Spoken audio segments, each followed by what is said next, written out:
Welcome to another episode of SportsVibe, episode 101. Last time I recorded, it was just vibing with Ira Garwara. So a little interview with someone in the sports media industry, someone else who writes. So definitely pretty cool for me because that's kind of the path I've been going down. But I've kind of been busy with On the Banks and the Bells Must Ring podcast. I've been like I said, I haven't really gotten the chance to really record like all that often here. Last year I tried to do week to week in the NFL. College football. It got a little overwhelming too because it's just like so many games. I was like, this year I'm gonna cool off, pump the brakes a little bit. But now that we have like an episode, we have a lot to talk about. So and I also I've have a really good guest for today as well. And Gabe Pickup. I mean, obviously I went to hit on his show on the Voice of Rutgers, right? Voice of College Football. College Football Rutgers edition. Yeah, and we are also set to come on our podcast for the Bells Must Ring for I think for the recap for this one for Washington. So that should be exciting too. Can't wait to talk everything Rutgers football related on there. But yeah, no, I mean these shows are always better with a guest. I feel like I could probably do it on my own. I could run through everything, but it just misses something when I do that. So it's always nice to have someone that bounce ideas off of, get their perspective. So obviously that's where you come in. So thank you for joining us today. And first of all, first of all, of course, glad to have you. But how are you feeling today? I mean, obviously Rutgers going into the game tonight. Also, how your other teams. I mean, yeah, exactly. The Rutgers, the Red. I mean, you're kind of all over the place. I mean, you're mostly like New York. I know you said you like the Jets and the Eagles, so it's been a kind of a rough one for a lot of New York and Philly teams as of late. Although, I mean, we'll talk about the Giants in a second. But how are you feeling with all your teams, and how are you feeling about the Scarlet Knights going into this must-win situation in Seattle tonight? Yeah, first off, you got to get this Giants blue off my screen, man. It just covers my. No, jokes aside, though, this being your Super Bowl aside, because you did win 2 Super Bowls in your lifetime, and I'm sure you remember both. True. Yeah. So I can't even make that joke as a Jets, Mets, and Knicks fan because I have not seen my teams win a championship. So I love the Eagles. They're my 1B for sure. Every sane Jets fan has a 1B, and I'm not a bandwagon Eagles fan because I started liking them. Oh God, in the Sam Bradford era, and that was only because obviously growing up in New York, there was something about the Jets, unfortunately, that attracted me to them as a fan. Man. You chose the even worse New York team. Like as much as I like the Giants or this and that, like they're somehow still better than the Jets, and that's what like blows my mind. I'm like all the struggles, all the misery, and we're the better team in New York. Like that's unbelievable. Yeah, to me, it's like I'm trying to think of a good analogy, but Giants fans trashing Jets fans are like, it's like Rutgers fans trashing like a MAC team or something. Yeah, exactly. It's like we're not any good, but like you're like even worse. Like yeah, I've thought of examples, but they're not exactly family-friendly examples, so I will refrain from that. But as a Jets fan, yikes! What a bad start to the year. Oh my god. 0-5 now, and there's only 2 people on this team that I think have. Well, no, that's not true because Garrett Wilson's had a great year so far. Once again, even with lack of targets, 2 of the games in weeks 2 and then last week in week 5, he still put together a great percentage-wise year in terms of completions per target.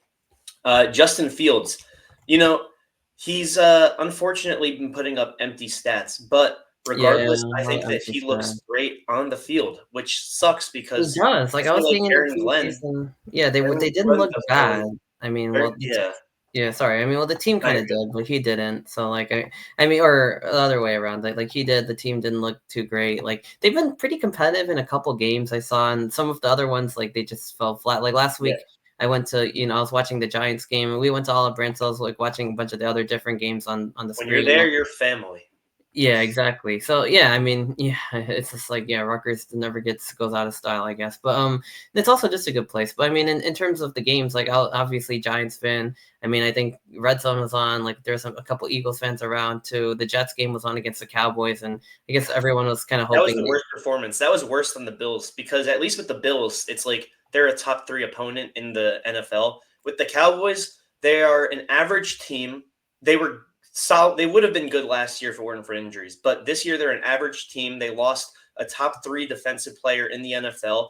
and they're down a top 5 wide receiver in the league, and they still put up 37 points against us with Yeah. George Pickens. And by the way, they didn't have Jalen Tolbert either. So their entire offense in terms of weapon players are George Pickens and Jake Ferguson, and they still lit up 37 against us. And their running back, I think it's not Jamal Williams. Who's Jay Will? Who is the other Jay Javonte Williams. Javonte, yeah. He's all right. He's not elite or He's anything. all right, yeah. But the Jets' defense is supposed to be their identity, and the offense is supposed to be a work in progress. But right. we got to 20 points, but we did it in garbage time. And yeah, I know. Like the whole game was such a bad blowout. Like I was like, and then they, then the Giants game was also frustrating last week. So we ended up leaving early because they turned the ball over 5 times. They had chances, they kept giving it up, and the Saints that were, I would say the worst team. The Saints, but then blow out the Eagles. And before that, beat the Chargers too. Like keep in mind. So yeah, like I've been saying, like the Giants are a strange team. But yeah, I left, and then I saw the Jets caught up. I saw the Broncos came back. So like we missed a lot of good stuff. Like when on the drive home, apparently, and from New Brunswick to Edison. But like short drive and like come back to Broncos or have a chance to win. So I got to see the first Eagles loss in forever, and then I got to see I guess the Giants just frustrating, and the Jets just. They closed the gap a little bit, but it was just garbage time. You want to hear a funny story about that Eagles-Broncos game? Yeah, sure. So I was at it was formerly called Xfinity Live, but now it's Xfinity Mobile Arena is the Sixers and Flyers new right. They changed Xfinity Live to I think it's Stateside Live.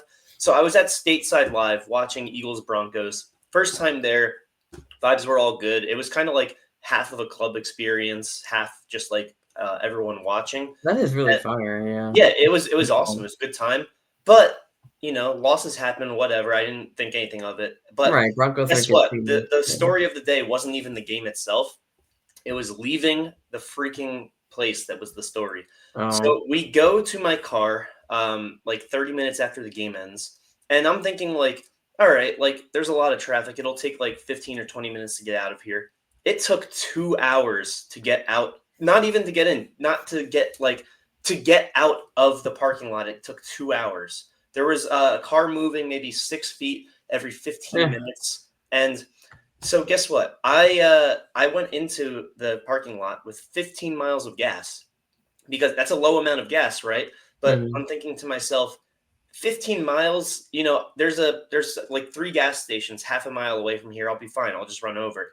We're in the parking lot for so long that right as I'm about to leave, my car runs out of gas. Oh, no. And we have to push it to the side. Oh, my God. I have to walk a half a mile to the gas station, fill up a jerry can, run back and fill her up with the jerry can. But, of course, the cap leaks and I get gasoline all over my fingers. I have to run back in and wash my hands because apparently it's not so good for you to have gas on your fingers. And thankfully, there were the only other people still tailgating at that point 2 hours later. Where these New Jersey firefighters that they had a spare jerry can, and we transferred it over to that. And thankfully, also my batteries died because I don't know if it's like a Nissan thing, but apparently, like if your gasoline goes out, your battery dies too. So very fun excursion on the way back. Boy, wow, that's not too great. Yeah, I mean, I can imagine it's like Eagles home games, so a lot of fans in the parking lot. But I never really think about that, like the gas running out from 15 miles. 15 miles. That's enough. So I'm not even like you're actively driving the miles either. You're just standing there and guzzling gas. Like, I mean, that's Piscataway to New York City. Like without traffic, that is Piscataway to New York City. I mean, that is probably. Think about how many gas stations there are on the way. Yeah, exactly. Like every exit. Like so. Anyway, so I mean, it's just like what is it with the Jets? So because running out of gas, the Jets this year have no gas to begin with. Nothing on the tank. But like, even last year, Aaron Rodgers, like I just don't know because I've been so caught up with the misery of the Giants. It's just like how else the Jets like because I know they've had like their defense is pretty good, their run game's pretty good, the receivers are pretty good, the quarterback is pretty good. Receiver, well, Garrett Wilson, Gardner the corner, but like last year they had a lot of talent, couldn't put together. Is it the coaching? Is it last year? Who knows what the hell it was because everything on paper was great last year. That's what I'm saying. Like Aaron Rodgers put up his best, not great season, but still it was like still the best Jets season statistically probably since either Chad Pennington or Joe Namath. With Ryan Fitzpatrick having one great year, but Aaron Rodgers statistically had a great year. Garrett Wilson had another 100 catch, 1,000 yard season. On defense, there were a few games where we let it get away from us, but if you think about it, right, we had the Williams brothers, we have Sauce Gardner, we had DJ Reed, who's now in the Lions. Right. We had Mosley, who's now retired. We had, and there's names I'm forgetting too. We had Mike Carter, who was solid, but it just, for whatever reason, didn't work out. And it seems like the same thing this year, even with a weaker team. We shouldn't be 0-5. No. Maybe 2-3, maybe 1-4. I mean, they lost to the Dolphins. Even 1-4, is understandable. You got to win against the Steelers when you're up 10 in the fourth quarter. Yeah. That first one, I was like, "Oh, the Giants look horrible, and the Jets actually might be pretty competitive this year." I mean, even though they lost, I was on another guy's show, Austin Williams, and I said that we went game by game, and I predicted the Jets to go 10-7, and he predicted them to go 9-8, and he is a Cowboys fan saying that, so it's not like he doesn't hate the Jets, but he has no reason to like them either. And that's fair. So we lost to the Dolphins, who were also 0-3, and they have a good team on paper, so I'm not terribly mad at that. But this last week, you can't. How do you allow 37 points to a team full of second stringers? Right. I mean, the Cowboys have also been 12 quarterback.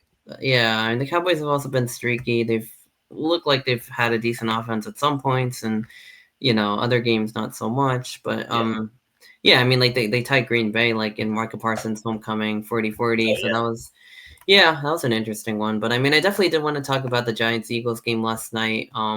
I mean, from a Giants standpoint, my goodness, Jackson Dart, is that guy. I mean, he's scrambling, he's throwing on the run, he's running for first down. So just the element of his legs changes things so much. And I know Daniel Jones was mobile too, but this guy, he has that quick elusivity. He has that Mahomes awareness of how to get away from people, which I think is, and he's got that moxie. And Scadaboo, just he can run through contact. I mean, he's speedy, but he's also extremely physical. So he'll just keep fighting. And the Giants getting 3 red zone Scadaboo touchdowns. I mean, I think that was pretty cool. But I think an underrated part of this that a lot of fans might be missing, or they might not be, is the defense was also equally as good. And I think that was whoa, not I mean, Saquon Barkley completely again taken out of the game. I mean, the run defense, except for the first 2 carries, the run defense was there. It's funny, so Saquon's kind of had a down year this year, but the first 3 carries were probably his 3 longest carries of the year. I know he got off to a 19-yard carry after that, and the 10-yard, 19, 15, and a 13. Which I was this is going to be the same. It's going to be the same Eagles Giants. Saquon's going to have a field day. This rush defense is bad,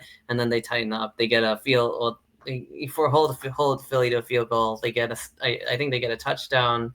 The receiver play too. Little Jordan Humphrey off the practice squad making that catch. Yeah, one of my favorite players just because of his name. Yeah, little Jordan. I know he did a good in the preseason. Is his dad Jordan Humphrey or is his dad Big Jordan Humphrey? Yeah, he was great. Wandale Robinson too, making that catch. He's shifty. Doing all this without Malik Neighbors too. That's right. And without Darius Slayton. Quinyon Mitchell got hurt halfway through, but that's no excuse for a bunch of wide receiver 3s, with Wandale probably being a wide receiver 2. To be lighting up. Yeah, no Malik, no Darius Slayton either. So they were down their top 2 receivers. Little Jordan Humphrey makes some crazy catches. Jalen Hyatt's still on the team? Jalen Hyatt is. Everybody hates him because he can't catch a damn thing. But he actually caught a couple in the game, and he got a lot of ovations for that. And people are kind of mock cheering him. It was funny. But I mean, who else? I mean, Wandale Robinson. I feel like I like your running back trio of Scadaboo, Tyrone Tracy, and Devin Singletary. Yeah, that's a nice trio. I mean, the offense is just cooking. I mean, Dart was 17 for 25, 195. I mean, he was just putting balls. He had a lot of rushing yards, too. And a lot of rushing yards. He had 58 rushing yards and a touchdown on 13 It looks like a lot more, but I guess it's because he came up big with them when it mattered. Yeah, he came up. They were in big spots, and he was accurate. He was finding the deep parts, the middle part, everything, just zipping balls in there. He's just got that swagger and like using his legs to make plays. And that the running back trio not too great. I mean, well, Singletary and Tracy they're in there, didn't do a whole lot. But Scadaboo obviously had 3 touchdowns. He had 19 carries for 98 yards, almost 100. I thought they might get there. I think 110 total yards because he had a couple of receptions. Wanda Robinson, I guess, was the star in the receiving game. He had 84 yards, a touchdown. He made caught the ball, made Philadelphia miss when He's very reliable. Yeah, he was like on a rollout, and he finds Wandale just kind of like standing there, and he makes him miss. He's like really good in the slot. Like he's a slot. Yeah, I didn't expect him to be a slot guy coming into the league. Yeah, he's very fast, shifty, a little bit shorter. Humphrey made some deep plays. The Eagles kind of build out the Giants a little bit on that one drive with just penalties after penalties. It was like holding, pass interference, and I was just like, keep the flags coming. Like this is great. So I mean, there was some of that. But I mean, yeah, really, Scadaboo and Dart were like the 2 stars, and the post game was great. But I mean, I guess going back to this defense, I do want to talk about that too. I mean, yeah, like the run stopping on Barkley. Brian Burns has 7 sacks, leading the NFL. Now he had 2 in the last game on Hurts. He's been, I think, our best pass rusher. But the whole unit is. I mean, forcing Hurts to have the first interception of the year too. That too. I mean, I mean, not only did they stop the run and defend the pass, get to Hurts, but Cordell Flott, like, how about that interception? Like, basically, like taking the ball away and running with it, and then I mean, and then the forced fumble. I forgot who exactly. Yeah, that was on AJ Dillon. Yeah. But I forgot. That was a crazy one because if AJ just stayed down, he wouldn't have fumbled it. But he had to get an extra yard, which you're supposed to do. You are supposed to. Didn't work out that time. I'm so used to the Eagles being the one to punch out the ball. And like I remember the 3 fumbles against Washington that like I guess frustrated me because as much as I don't like Washington's like Philly, so it's like I was just like, come on, hold the ball. Like they basically lost the game. And the tush push, I think everyone's just getting tired of it. Yeah. Like, so I'm always going to be a proponent of the tush push, but that right there is the biggest argument against it. You can't. Okay. First and goal at the 2.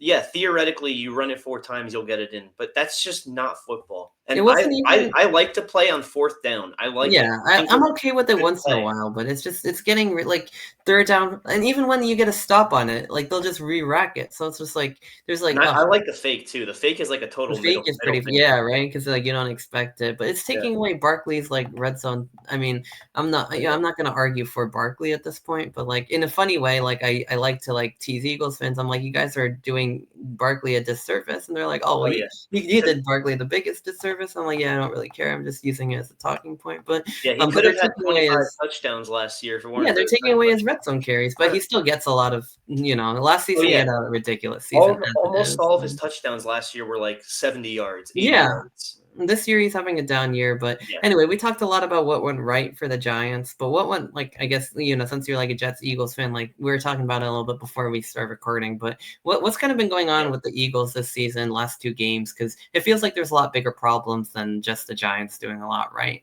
Yeah, so honestly, I don't know if I explained it here or if I explained it beforehand, but so basically, Jets are my team, always have been, always will be, unfortunately. But the Eagles, I like them a lot, and they're my solid 1B team. And I'm not saying that as a bandwagon fan because I started liking them when Sam Bradford was in town. And the Eagles gave up a first-round pick for him because the Vikings quarterback system always produces gems and then they go elsewhere and stink. But basically, my mom's side is all from Philadelphia, and it's the only sport or league rather that doesn't rival my New York team because I'm a Mets fan, Phillies Mets. I'm a Knicks fan, Knicks Sixers, Rangers fan, Rangers Flyers. But Jets and Eagles have no beef, so I love Eagles too. It's kind of like how Yankees Phillies isn't like so bad for me. Like, yeah, I mean you guys had the World Series against them though. Yeah, we did have that, but other than that, like, I do feel bad because it's like I end up like somehow over the years I've had a lot of friends that are Philly, like sports fans in general, whether it's been band radio. I mean, like just even like talking to you, even to my family friends, like just all over the place. So it's just like I feel bad never like always rooting against them. Although it does make it fun. Like that's how I feel with Boston. Like I love the city of Boston, and I don't mind the Red Sox. Cover your ears for that. But the rest of them just piss me off. Yeah, man. No, I hate like all the Boston teams. That's another one. I'm so glad. Like as a as And a the New Patriots are going to go 10-3 to start the year. If you look at their schedule, there's only one game that they're not favored against, and it's the Buccaneers. But It's that's weird, yeah, for you another never thought about that, but If you it's look just at like, their yeah, schedule, I promise you, if look at their schedule up to their bye week, and they are going to be the favorites in every one of those games besides the Bucks and maybe the that's true. The Falcons. schedule is, like, horrible. The Saints, the Yeah, Texans, the Browns, oh my god. yeah, they're going to go 10-3. Yeah, well, they got the Giants after the bye, I guess, or after our bye, so, like, and then the Bills. At the end is kinda, like, a little tougher, but the Ravens aren't very good. Yeah, I mean, like, and they just beat Buffalo The too, so, I Bengals mean, don't have Joe, and they look lost exactly. without They him. look like one of the worst in the league, but I guess not to Who get too knows? Maybe Joe Flacco is the guy. maybe, yeah, yeah. He's been the guy for, like, He was the now on Browns, like, for a three little of. while. This is going to be his third AFC North team. I don't think he's completing the fourth with the The Steelers. I don't think Steelers, he'll can ever you go to the imagine? Steelers. Yeah. But, yeah, it's just like I guess, part of me, like, I guess feels bad never although, I mean, it has been fun because, like, I guess part of, like, the whole thing was, like, well, when the Eagles beat the Giants, I became, like, I started rooting for the Niners and then the Chiefs, and I just picked hung on to the Chiefs, and especially with Pacheco, and, like, I started saying Chiefs Kingdom and putting that in my bio. So, like, I've had, like, good beef with them because of that, but it's the Phillies are also, like, I guess I have a soft spot, one, because of my friends, and two, because Red October is a lot of fun, and there's no divisional beef, and that's also cool. But Not very anyway, I red mean, I this guess, year. yeah, I mean, to the Eagles, like, I guess now that you've explained why Yeah. you like Oh them yeah, and yeah. Let the me get back Jets. to what went wrong now. Now that Right. all the people saying bandwagon, bandwagon, Right, yeah. glazing is all right. Let's calm down. Yeah. I was there for 2015. I was there for 2023. I was there for 2022 at the No, collab. yeah. But yeah, so regarding this game and really all season, I said this when we were 4-0, and I say it now at 4-2. This season has reminded me of 2023 in a lot of ways. One being it's the year after CJ Gardner Johnson leaves, and all of a sudden, we have they call them the exciting whites in Cooper DeJean and Reed Blankenship. But with CJ gone, there's not too much toughness on the secondary. With Brandon Graham retiring too, Yeah, losing yeah. Darius Slay. You need a little bit of an ego, of some egotistical player. And on offense, I don't want to poke too much at him, but it's A.J. Brown. And on defense, it was Brandon Graham. And I say this in a good connotation too. It was C.J. Gardner-Johnson. It was Darius Slay. Yeah. You get rid of two of the three, and the third retires. We don't have toughness on the defense. We have Jalen Carter, who is a dog. He was injured for that game. Yeah. And guess what? He was injured against the Cowboys, and the Well, Cowboys he wasn't injured against the looked Cowboys, but, like, well, not injured. Sorry, he spit in Dak Prescott's face. I'll put it that way. what a boneheaded start to the season. Like, I'll just Yeah, yeah. anyway. I saw on Freezing Cold Takes someone say Jalen Carter plays football tonight, and then he didn't play football that night. But yeah, so losing Jalen Carter, he'll be back. But He will be back. Apparently, I saw that the MetLife turf was a reason why he didn't play. all right, I can get into Somebody, like, tweeted about that, but somebody, like, tweeted, like, that's why, like, that's, like, good home field advantage, and, like, as much as, just like, know that empirically there is no difference between turf and field. okay, But that's like an actual study done by like independent like researchers. yeah, that's interesting because it's And taken a the lot of NFL opened Giants, it's that. taken a few other Yeah, players, so, the NFL it's opened that fair. as an investigation, and they found no evidence. And Hmm. believe me, if there was evidence, they would have told. They would have had no problem telling the Jets and Giants, "Hey, switch up the turf." I Like mean, that's yeah, not an 'cause, like, NFL everybody's expense. That's getting, a like, team fed expense. up with that now, so, Yeah, including, like, opposing fans and our both of our own, so, yeah. yeah. That's not an NFL expense. So they wouldn't have a problem. It's a team expense. It's That's a true, because they do it for soccer. I mean, it's yeah. nothing, like, stopping them from changing the field, but anyway, so, I mean, Carter wasn't there, I And mean, so basically, the front four is solid. The secondary has been the issue. yeah, that's what I realized too, because Otto, they were kinda yeah, stopping the run for a bit, like, the front, and then the back was Corey just more Jackson porous. is looking terrible. I don't know what Yeah, happened. He was great on the Titans. He was okay with you guys, but he's looked he was terrible. alright, yeah, He's not looked the terrible best, yeah, on the on Eagles. the front, yeah. And I want to unlock Makuba. Makuba was insanely Vancouver good at was very good with Texas, and yeah. he had a great preseason too. His first start of the preseason, I believe he had an interception and a fumble recovery. Oh, And wow. I just feel like he's not getting unleashed. So the secondary, you lose Slay, you lose Gardner Johnson, you don't unlock Makuba when Quinyon Mitchell gets hurt. And you look at the results. Jackson Dart continuing to have a great start to his season.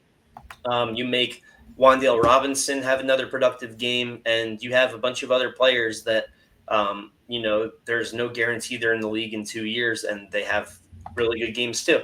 So defense, the offense, with the new coordinator, Kevin Patullo. Yeah, I've been hearing a lot about that good too. either. And Jalen Hurts is, he's the model of consistency, right? He doesn't do anything spectacular, but he has had great games this year, even without the statistics showing it. Against the Cowboys, he was the reason that the Eagles beat the Cowboys. Against the Rams, he and A.J. Brown led the comeback. So Hurts has been okay. Saquon, not sure what's going on there. Obviously, I didn't expect him to get 2,000 yards in 16 games this year. I thought he'd still be able to get like his 1,500 mark, and it's not even looking like he's he's been completely like shut down almost. Like it's because it's funny with the Super Bowl, the Chiefs' whole game plan was to stop Saquon, and they did only that. Nothing else. Saquon. But teams are finding out ways to stop Saquon and still be productive on defense against Hurts, Brown, Goddard. Right? Like, what's the difference? That is so like they've all figured it. It's like weird. Like it's like last season, the Chiefs even like they stopped Barkley. They were one of the few who could even do that. They stacked the box. They have really good defenders. Like I was watching some, that documentary. I was like, multiple guys are getting to Barkley, not just one.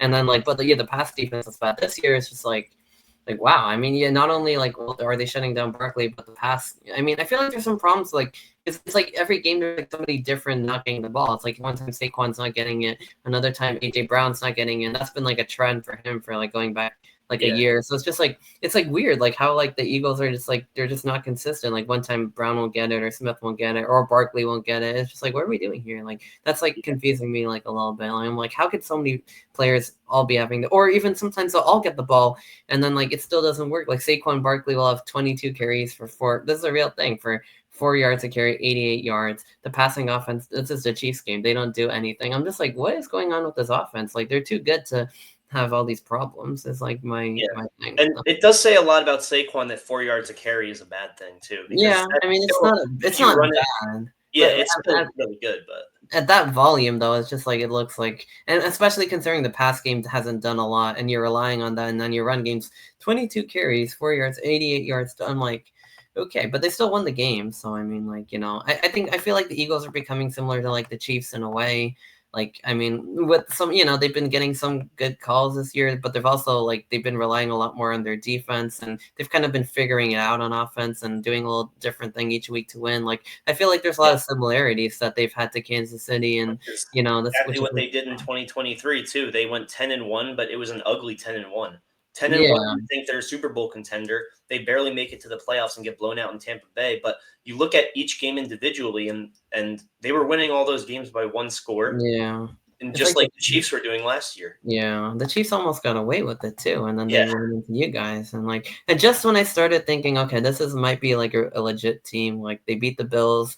In a year, I thought the Bills would beat them. They, they scored 32 on offense. I'm like, okay, they might not have been great, but they look pretty good now. And then they walk into the Super Bowl and they just get like manhandled. And I'm just like, oh my god. Same thing this year. They score 37 against the Ravens, and then they lose to the Jaguars. And the Jaguars are a good team, but that says a lot about the Chiefs too. Yeah, and the Chiefs aren't getting nearly as lucky. I mean, like first of all, a lot of the receivers have been out. Where he's back, I think.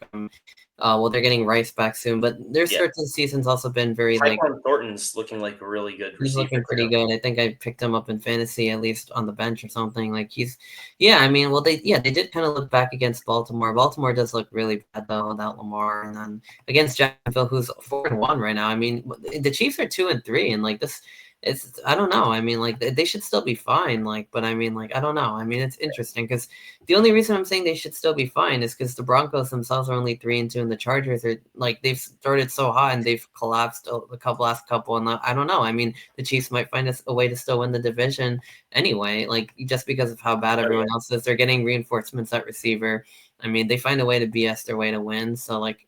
they might not be able to do that this year, but they still have enough winnables, I would think. Like, I don't know. It's definitely anyone's taking in the West, I would say. The Jaguars are looking like they're buyers though, because they just got what's his name, Greg Newsome from the Browns. Interesting. Yeah. And he's a solid cornerback. He gets overshadowed a lot because of Denzel Ward being on the same team, but Newsome's a really good cornerback. And to me, it may not seem like that big of an acquisition, but it's symbolic of what they're trying to do, which is, hey, we have a good team here. Let's get even better. Let's beat the Chiefs. We're not in the same division, but let's beat the Chiefs. Let's get ourselves to the playoffs and think we have a fighting chance. So that's one team. The Chargers, they lost to the Giants, but they are a very good, complete team too. The Ravens are out of the picture, though. The Bengals are out of the picture. Yeah, that's a Steelers division in the North, because injuries like the Ravens, Browns, the Bengals look pretty gone right now too. You would have said the Ravens and the Bengals are probably better teams coming. Yeah, but the Steelers just kind of lucked down right now. Aaron Rodgers in Pittsburgh, he's looked pretty good, and they've been able to. It doesn't even matter though; they're just gonna walk away with this thing at this point, unless God forbid Rodgers something happens again. But they should be fine.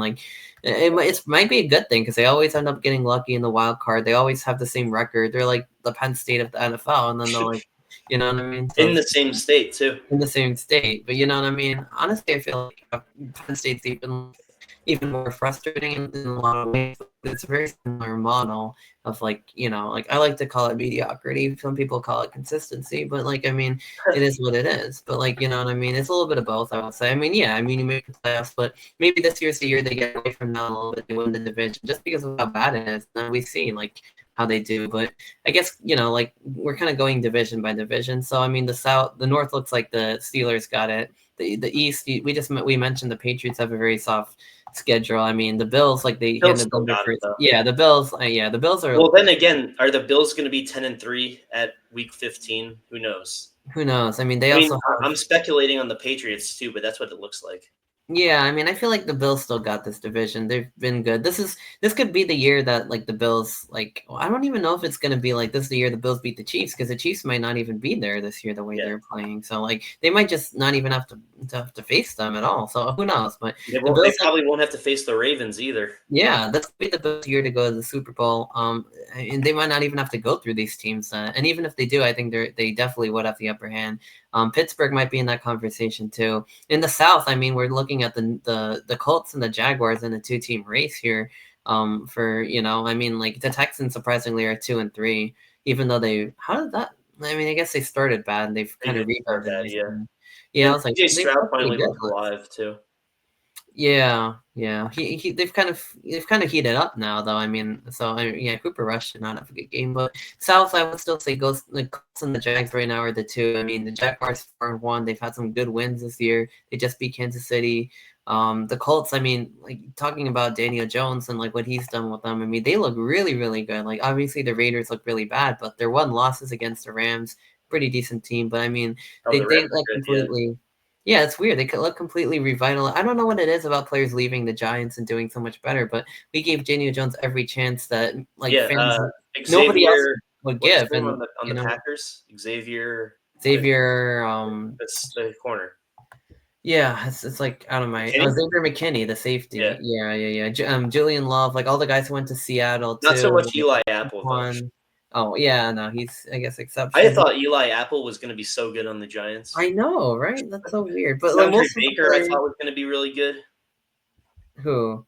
DeAndre Baker. Oh, DeAndre. Yeah. Oh, I haven't even heard that guy's name in so long. Aldrick Rosas was supposed to be the next Justin Tucker. Yeah, true. And what about Kadarius Toney? Oh yeah, he was the next OBJ. Yeah, it's just weird. But so there have been a lot of cases of guys not working out, but I guess there's also been a few that have. And with DJ, it's just if we gave him a chance and done some, that it would give. And this is what I don't like, because I feel like the whole Barkley thing and the Jones thing, it's Giants fans defended them, they supported them. Now they're not on the team, they're doing well, and I don't know. What's your whole take on the documentary? Because I'm just why is he saying he would have signed for less money? That doesn't even. He didn't get the free agency offer. He got an offer mid-season that he didn't like, and he didn't get any offer in free agency. Right, yeah, we didn't give him. Saquon leaving, I don't blame him at all. I I think don't that really blame him for that. I mean, once you're cheap, then first off, he went to school here. He went to high school here.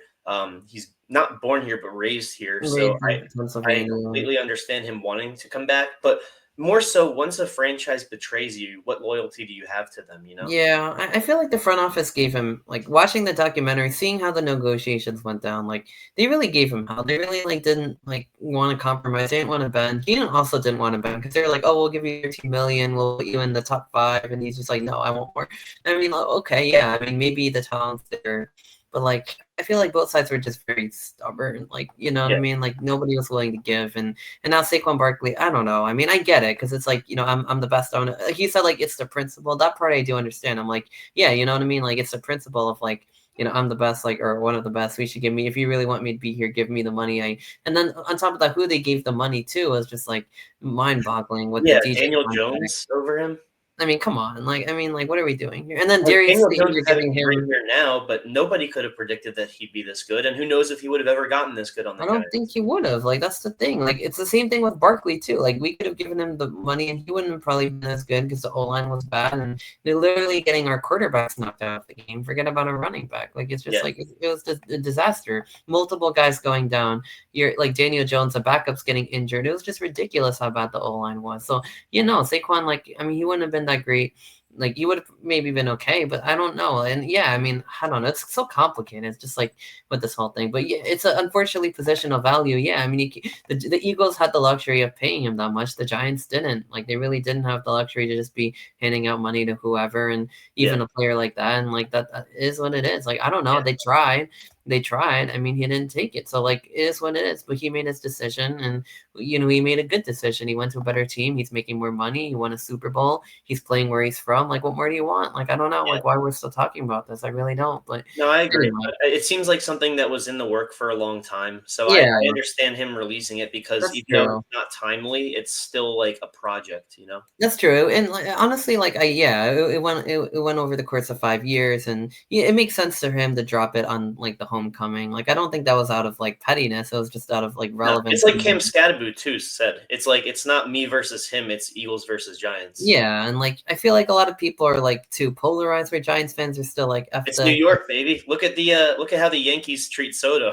And I say that, look, I do really like that. Mets fandom aside, he was there for 1 year. I don't think that he betrayed them in any way. Right. He also made his decision. Honestly, the Yankees got the last laugh because the Mets, like, missed. I mean, dude, if you guys got swept by the Red Sox, I would have been able to say we won the same amount of playoff games. But you're right. Yeah, you can't really do that. I mean, it's not like the Yankees. We'll get to baseball too, but, like, I mean, it's not like the Yankees did anything great. But yeah, I mean, in terms of Barkley thing, I feel like Giants fans are a little overly salty. I feel like Saquon, also, I wouldn't say the last laugh. I would say the first laugh. The first laugh, yeah, because it's not like we didn't really do anything that great, but, like, they're still 15 years on their deal. That's true. Yeah, things could happen. So, well, I guess 6-player option, you know. But anyway. Yeah, we'll see what happens with Soto. But yeah, with Barkley, I mean, yeah, again, a lot of Giants fans are, like, kind of dancing on the grave today. They're like, haha, like, Scadaboo's, like, you know, and he's our guy. Like, yeah, I mean, it is what it is. Like, we have our guy, which is great. We do have our guy. That's what's important. You guys have your guy. Like, we saw what he did. I just feel like everyone should just move on. I don't know if he was trying to throw. So you're telling me in the NFC East, NFL team rivals can't just be happy for each other? That's that's very unlike a. You're right. NFL. No, I thought all the fans rejoice and dance around in circles. Dude, I'm like, look, I was, like, as upset as anyone when this happened, like, a couple years ago. I was so upset. I was losing my mind, but I don't know. I just don't think it's doing anyone that good. But at the same time, it is pretty fun to say, like, haha, we got the last, you know, it's like a thing, right? Like, so it's like, you know, like, like, yeah, I mean, a lot of I guess what Giants fans are now saying is, like, you know, like, I thought we were the ones who were emotional, but clearly you're not over it yourself if you're doing a whole documentary and you're shading the Giants. And like, I don't think Giants are the team that drafted him, you know. I'm sure he's not over it. I'm sure he's just happy to be on a team that, you know, he's, like, all-time great at. Well, was all-time great at. It's still to be seen. But, like, yeah, I mean, it's like you don't have to ever get over it. But, like, that doesn't mean, like, you don't appreciate your current circumstances too. Right. I think it can go both ways, but I think it's just, and I don't think like Saquon was just trying to like I said, shade the Giants like that, like in with the timing of that badly. I think it was more just like, it wasn't so much about, like Scadaboo said, it's not so much about him versus the Giants. It's more about like his career and his path. And I could see it for both sides. Like, I think the Giants did him kind of dirty. I think like he did the Giants Oh dirty in yeah, a I mean, way. But, like, it it's is not what it pretty to is. go to an NFC East rival. Oh, definitely not. Like, I think everyone would have been okay with it if he went, like, anywhere else. Like, they would have been like, "Yeah," but to go from Giant to li for life to Philadelphia Eagle when the Giants, like, hate the Eagles more than anybody. Maybe, like, the Cowboys are in that conversation too. The same thing would have happened if he went to Dallas, but, like, my goodness. Like, I mean, like, what if Dallas was in the mix too. ugh, see, that's what I mean. Like, it feels like betrayal. It's like that's what it is. Like, you say you want to be a Giant for life, but you don't show it. You go to Philly, and then on the Giants front office side, it's like you say you want me for life, and you won't pay me. So like, I could see it on both sides for sure. But a lot of emotions. I just feel like it is what it is at this point. But maybe the Giants, getting Scatterboo, like and winning the game yesterday that took a lot of pain out. Like, I feel like it was a good win, and it was like, yeah, we finally got them, and oh man, like it really does feel good to beat the Eagles because Eagles have beaten the Giants for like the last win was in Yeah. 2024 that barely counted. The last one before that was in 22, 2021 or 22 22, right? 22-7 record the Eagles have against the Giants since 2010. Yeah, it feels so good. The only time I was rooting for the Eagles to beat the Giants was when our draft pick like stayed with that play. So I was actually like, I was What do worried. you think Like, about what was it? The Sudfeld game, the Nate Sudfeld game to oh prevent my you guys god. from making the playoffs? Yeah, like, see, that's another, yeah, they basically kicked the Giants out of the playoffs because they decided to put Sudfeld in. So there's just so much bitterness. The playoff loss to the best, like the 9-7-1 season the Giants had, that's all soiled, like, in my mind, because they go into Minnesota to beat them, and they Yeah. lose to Philly, and That- then they lose in their house of horrors. Giants fans aren't treated well from what I remember, but who cares? I mean, like, that sucked too, and like nobody can feel safe going there, which is another big problem. But and then in MetLife, meanwhile, it's like half green. So like that's another You know why it's half green? issue It's with because of the this. ticket prices in Philly. They're that much more because MetLife prices are like also like expensive, but they're reasonable, I guess. Yeah. Eagles prices are like It's I'm like seeing it's why hundreds. it's why Knicks fans flood Xfinity Mobile Arena. It's why they Yeah, flood Xfinity Mobile and every Barclays time too. the Like Knicks play the Sixers. yeah, and yeah, same thing with like going to Barclays Same over same reason Garden. why there were, teams like the Pistons and the Sixers had to put bans on certain area codes from going to their playoff games. Yeah, same Because thing with like it's it's like like yeah, it's a it was Garden tax. more expensive to go to a Knicks game than it was to fly to Indiana, get a hotel, get food, go to the game, and It's fly so back. ridiculous. It's so ridiculous, like how expensive that thing are. But me and my friend, like, even though I'm a Nets fan, like, we went to the watch parties for $10, and I'm like, this is so much more worth it. Like, we're having like a lot of the same experience, and we spent $10 instead of like 800. And it's just Yeah, like it's the same reason why so many Rangers fans will go to Prudential to see the Devils too. So like that's the same. It's the same thing. So like I mean, yeah. anyway. So I mean that's yeah. So I I'm gonna mean miss the Sixers yeah. being bad though, because I mean they're not gonna be. I don't think they're gonna be contenders this year, but they're not gonna be terrible. Yeah, But if when everyone's they when healthy, they they were might be bad, okay. Like, they have yeah. Embiid, they have Paul George, they have just not you can't trust any of those Yeah. guys, so, No, but, but like when healthy, they should be all right. But the reason I'm gonna miss them being bad is because last year tickets were like $5, and you could yeah, just go make some parlays. Hope right? for some bricking for chicken, get free Chick-fil-A with missed free throws. Oh, yeah. Which I'm excited for that to be back, man. I hope Should that be fun, Xfinity yeah. Mobile keeps that because Yeah, I'm in the greater Philadelphia area, so it applies over mm, here. I gotcha, yeah, that is pretty nice, yeah, I mean, I guess just to wrap up the NFL part, like, we kinda talked about a lot of the AFC divisions and some of the NFC, but I guess, NFC, like, it's probably still the Eagles to lose, maybe not, I don't know, I mean, who knows now, like, maybe the Giants make a I run, think maybe it's the the Commanders. Commanders that are. Yeah, the Commanders are 3-2, and if they really got things figured out, it could be theirs for the taking. As Like, long as Jaden Daniels is healthy, because he missed 2 games. that's true. So yeah, could be. I don't know. The Giants are just too streaky to trust. Like, I know they just beat Philly, but they could go out and lose to Denver. Nobody would be surprised. They could lose to the Eagles. They could beat both of those. Like, I don't know. Like, who knows? Like, you know what I mean? Maybe I have a weird feeling they lose to Denver and maybe they get Philly twice. Who I knows? Or don't think you maybe guys get Philly in Philly this year. Maybe I don't not. see it Maybe happening. they beat Denver and lose to Philly. Maybe they lose to both because like the road's a different beast. I don't know. Like, you just don't know. It's so week to week with this team. Like, it's just they don't have the consistency, but they have the talent right now. So Yeah. but over in like the NFC North, like the Lions, I think like they started bad. They've won 4 straight. They should be able to beat the Chiefs in Kansas City. I would think, although you never know. But I I would think pick them, yeah. yeah, I would think so, and I think they probably have a good runway with that division. Although the other teams aren't bad. The Packers, I think, they had a couple weeks, but I mean they have Michael Parsons, they have Jordan Love, like they should be pretty all They right, look I would like the say. Super Bowl favorites after 2 weeks, though. Yeah, they look pretty good. I wouldn't count them out like by any means. But the Lions do look pretty good. Maybe this is their year that I don't know, but they get over the hump. Who knows? In the The South, Packers' problem is that they have 5 wide receiver threes that can play like a wide receiver 1 any week, but yeah, no consistent wide it's receiver 1. weird. Yeah, and they had to move from our guy Bill Melton over to corner because they had so Yeah, many receivers. yeah. So and then anyway, so it's just like it seems like a similar trend in each division. There's like one team in the NFC and even a lot of the AFC that's just like a little head and shoulders above. I'm seeing like 4-1, 4-1, 4-1, and in the other two divisions, the Bucks are that 4-1 team. They look pretty good. I would say they Yeah. just beat the Seahawks in like a duel. I Unfortunately, like missed a lot Igbuka of a things. lot too. They moved it. No, Igbuka. Oh, Igbuka, yeah, Igbuka was pretty good. He was really good. Baker Yeah, Mayfield lit he's that been one great. up. I got him for OROY so far. Oh yeah, he looks pretty. And then on the Seahawks side, Darnold, Najigba. I mean, yeah, and then the Niners look to have their groove back. They had a really bad year last year. They beat the Rams.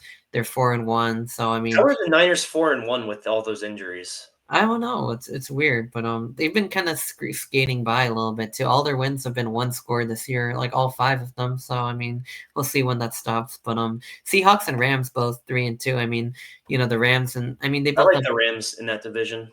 Yeah, the Rams are pretty like Stafford and Puka Nakua and like their receiver situation, Devontae. Devontae Adams, Karen Williams. They were like my Atwell's had a good year too. yeah, they were like my sleeper team, and like I was kind of like trying to be a little out of the box when I did my like preview predictions. I was like, how about Rams Commanders in the NFC Championship?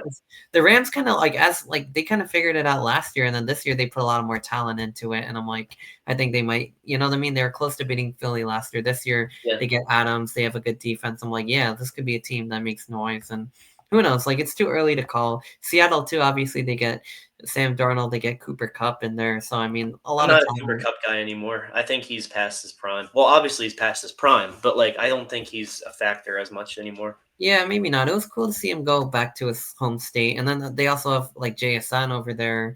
They have Kenneth Walker. Defense By the doesn't. way, why are they feeding Zach Charbonnet so much over Yeah, Kenneth him Walker? too. Yeah, it's like I think I have him on my fantasy team as I like don't see it. Like backups, but he's cool, but why is he getting the same amount of touches? that is weird. Yeah, he hasn't done as much with it. At least in the last game, he hasn't. But like, yeah, I mean, yeah, I would go with Kenneth Walker. That's a good question. I don't know, but anyway, that's kind of like that division's for the taking. But that's kind of like your state of the NFL in like a month or so. Yeah, I mean, I guess we can move over to college football. Yes, sir. Yeah, I'm like starting to lose my voice. It's like not good because like I have a lot. We have the Rutgers game. Anyway, Yeah. so I mean, yeah, college. We can start with that. I mean, Rutgers. We talked about it a lot on your pod, but I mean, they're 3-2 going into Washington. They had a bye week. I mean, looks Much like needed bye week. yeah, but I guess judging off the limited like media availability, this and that, like the press conferences, doesn't sound like they made any wholesale changes. Like it looks like Jay Patel's going to still be the kicker. It looks like they haven't changed the play caller on defense, but Unfortunately, man. unfortunately, they really should have, but it looks like they didn't. Look, I'm not going to call for Rob Smith to be fired, but I don't think he should be calling plays on That's what defense. I said. Yeah, that's what I said. I don't, first because there's like a human side to it, but also because like I mean I think there's been improvements on the defense, but at the same time like I would have wanted like a change in the I play mean, caller, it whether just seems like no matter which week it is, one thing really gets us. Weeks 1 through 3, it was the quarterback scrambling. yeah, Week 4, it was just just the Mark run. Gronowski as a Oh, whole. And yeah, then well, last week it was what's his name? Dylan Drew or 2 Drake weeks ago. Lindsay. Drake Lindsay. Yeah. It was Drake Maybe Lindsay. it's been the quarterbacks, and then also it's been the run defense, except for the last It's been game, the quarterbacks, but the problem has been that the we mobility. have let them keep their identities every single week. We need to do against what's his name, Damon Williams. Devon Williams is He's a scrambling / hybrid quarterback. We need to make him take a poison. We need to make him right. Either he's like a thrower or he's a runner. He can't burn us both ways because that's what he's comfortable doing. He can't. And this guy might be the best one we've seen yet. Like as good as Navarro and Finn. Oh, Parker Navarro looked like Lamar Jackson, and then Daquan Finn looked like Parker Navarro. Yeah, that's what you said on the other one. Yeah, that's. Oh, I know. I'm proud of that one. Yeah, very good. But like as good as all these guys have been, and even Gronowski, who's hasn't really not really the best this season, we made him look really good too. And Lindsey looked like an all-pro. Lindsey looked like. Like Joe Burrow or something like that. Joe Burrow, Justin Herbert, Josh Allen, Patrick Mahomes. Pick your poison. He was like way less mobile, but like in the pocket, he had such good command, and that up tempo of their offense really got to Rutgers because they couldn't make substitutions. And Athan's pocket presence too is really good. My problem with Athan is when he starts running outside of the pocket. Yeah, like he cannot escape a sack because he'll stand in there for too long. Then he'll start even when he starts running, he's way too slow. He'll get dragged. Sometimes he doesn't even run. He'll just stay there and wait and and then just get brought down. And then even the few times he does take off, he'll get tackled because he's not fast or quick like at all. My co-host Adam Lamparello, voice of college football Rutgers, which we're going to be depending on when this comes out, we already have been live or we're going to be live right after Rutgers Washington. Oh, nice. And we're also live every Monday at 7. Haha, little promotion. Had to do it. But he said that Athan, I think he said he like runs like a penguin or waddles like a penguin. Yeah, that's what I mean. He's like barely going anywhere. I love you, dude. Okay, please, like get rid of the football. I don't know you, but like I love how you perform, and this has clearly been your best year of football in general, easily. But like, dude, like. Oh man, if there's a way that you can either get rid of that thing. If there's a way that you can either get a little faster, maybe extend your cardio, or if there's a way that you can just become like Aaron Rodgers in the pocket because you have flashes, you have 3 good drives, and then Adam said it, you stall out after a few good drives. Yeah, and the second half, the offense has been like collapsing, and even against the Big Ten's whole identity has been adjust, and we're the one team not adjusting. Yeah, Minnesota and Iowa like halftime adjustments. They both I think been down, and they both came back. 2 straight weeks of getting outscored 17-7 in the second half. Yeah, as good as the offense has been, they've slowed down significantly in the second half, and they've not been clutch. They've had even after the Iowa interception, they had chances to win the game. They had a chance against Minnesota. They definitely had a chance, and they were in field goal. It was like Minnesota was like kind of like your Iowa game all over again, except for this time you get the ball back. Like that answers that question, doesn't it? Like a fluke fumble by Gus Zielinskis. That's we get the ball back, we give it to them, and then I think we get it back again or something, and then we still like mess up. Yeah, we had a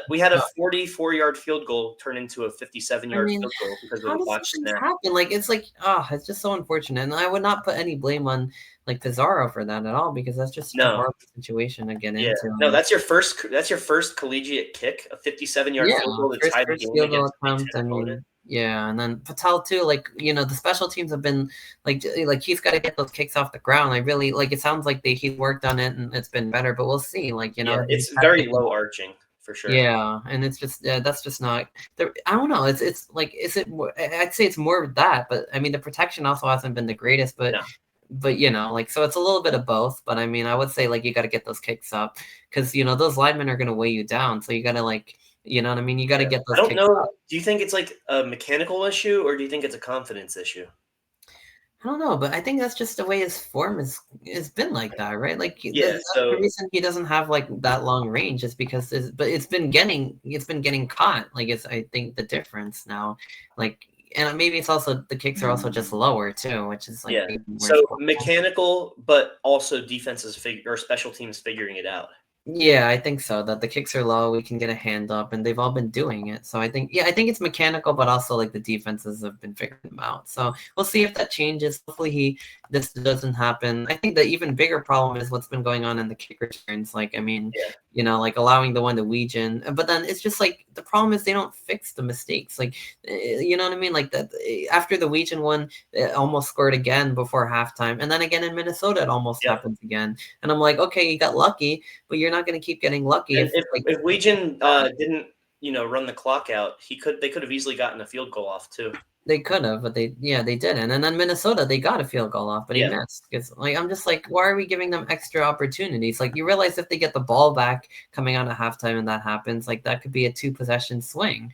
And Yeah, Rutgers with Minnesota too, we're up 14-0 quickly because of our defense putting up a 3 and out, and then I right. think it was not a turnover. It was just 2 3 and outs, right? I think so, yeah. And then we stormed down the field twice. We get a good punt return the second time. Yeah. Also, what do you think about Ben Black? Do you think we should start using him a little more? Maybe swap him and maybe I've seen DT out. Just I not don't not know. permanently. I saw somebody say that, but like I know, but like it's He had just a I good get game it. when Ian Strong was hurt. Yeah, maybe, but like I don't know. I guess I like Sheffield, and I think I he's do done a too. lot well. I don't think it should be a permanent He's replacement. Just dropped like a couple balls, but other than that, he's been very good, and he's been he's been explosive solid. and dynamic. So Yeah. I wouldn't. It's just like I would like to see more Ben Black in there, but it's because they haven't done it. Like I don't feel comfortable just like saying like. Yeah. I mean, they did it against Norfolk State, but like I Yeah. don't feel comfortable just saying, okay, DT, you're out, Ben Black, you're there. Yeah. Like we can't do that now. Like Yeah. he's not ready. Like we haven't made him ready. So like if No. you wanted to do Just that, like Dane Pizarro, who isn't ready, and then we run him out exactly. there Yeah, for you can't just 7 say rounds. like you're the kicker now. Like go figure it out. Maybe like you could. You but, know like, what it is? I I bet don't know. Pizarro is there as a power kicker, and Patel. Yeah, that's what Greg Schiano said it himself. Yeah. Like like Jay Patel's there. Like Pizarro is our long range kicker. That's why they brought him out, and that makes sense. You don't want to risk putting Patel out there and having the kick either A, get blocked, or B, not have the leg. Like you want to give yourself a chance. So even in that situation, yeah, I mean Pizarro's the right guy because you saw he had the leg. He just didn't have the aim on it. Yeah, it was just wide right. But it's interesting, right? Because we say coming into the year, not just us, but like media says DT Sheffield, he's going to be the guy. He's going to be, Right, like he's going to be on the Biletnikoff Biletnikoff watch list. He's going to be on the All Big Ten watch list. He transferred in with like not very him. high expectations. It's not him. He kind of took He's the 3. Strong and Duff's role, and then they took his role. It's kind of I mean now it's not like he's had a horrible season. Like he's still been productive. He's had his no, moments. he's been fine.